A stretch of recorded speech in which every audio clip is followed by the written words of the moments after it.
بسم اللہ الرحمن الرحیم۔ السلام علیکم ورحمۃ اللہ وبرکاتہ۔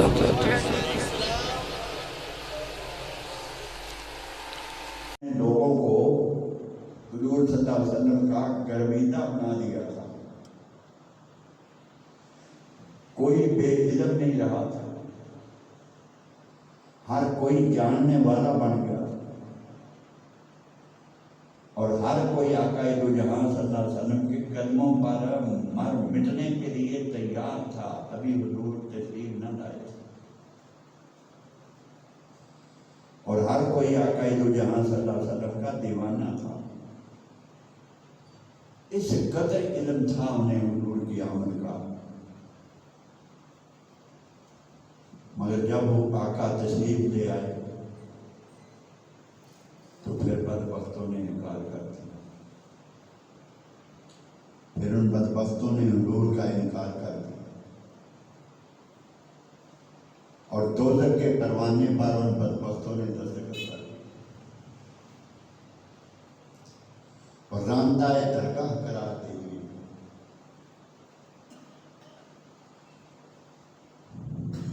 باقی اقوام انہیں علم کا گہوارہ سمجھتی تھی، لوگ ان سے علم کے بارے پوچھنے آتے تھے، بڑے بڑے علماء تھے، مگر ان بدبختوں نے آقا دو جہاں صلی اللہ علیہ وسلم کو نہ پہچان کے، پہچانتے تھے مگر ایمان نہ لانے، سب کچھ ان کا رائے گا، اور قیامت تک ان پر لعنتیں پڑتی رہی۔ رب العزت نے فرمایا فلعنۃ اللہ علیہ،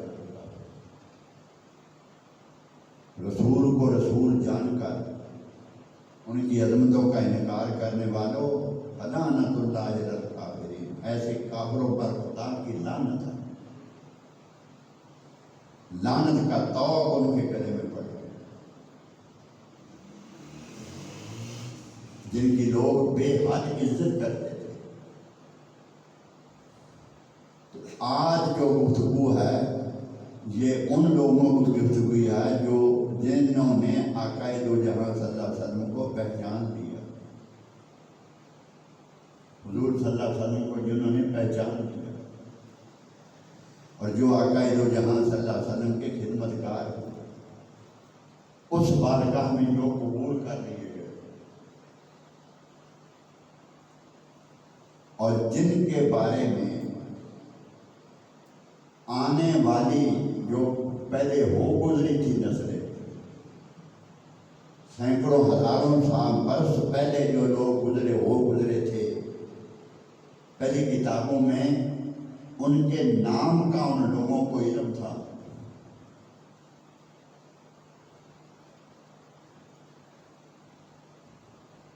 حضور صلی اللہ علیہ وآلہ وسلم کو پہچاننے والے ایسے سمجھو کہ ایک پیدائشی ایک محنت کر کے ولی بنتا ہے، جس طرح کہ آقا دو جہاں کی حدیث بات ہے لا یزال عبدی یتقرب الی بالنوافل حتی احببتہ فکنت سمعہ الذی یسمع بہ۔ جب بندہ نوافل پڑھ کر عبادت کر کے اللہ کی بندگی کر کے اللہ کا فرما بردار ہو کر جب اسی کا ہو جاتا ثابت قدم رہتا ہے، دنیا میں رہتا ہے مگر دنیا کو اپنے اندر بساتا نہیں، اس قدر عبادت و ریاضت خدا کی کرتا ہے کہ رب تعالیٰ فرماتا ہے پھر وہ میرے قریب ہو جاتا ہے، اور جب قریب ہو جاتا ہے اللہ کے تو پھر اللہ فرماتا میں اسے محبت کرنے لگ گیا تھا۔ کچھ تو اس رستے سے آئے، کچھ اس رستے سے آئے، اور کچھ ایسے خوش نصیب ہوئے کہ جو ابھی پیدا ہوئے ماں کے پیٹ سے، اور صبح رمضان کا پہلا روزہ تھا، انہوں نے صبح دودھ پینے سے انکار کر دیا،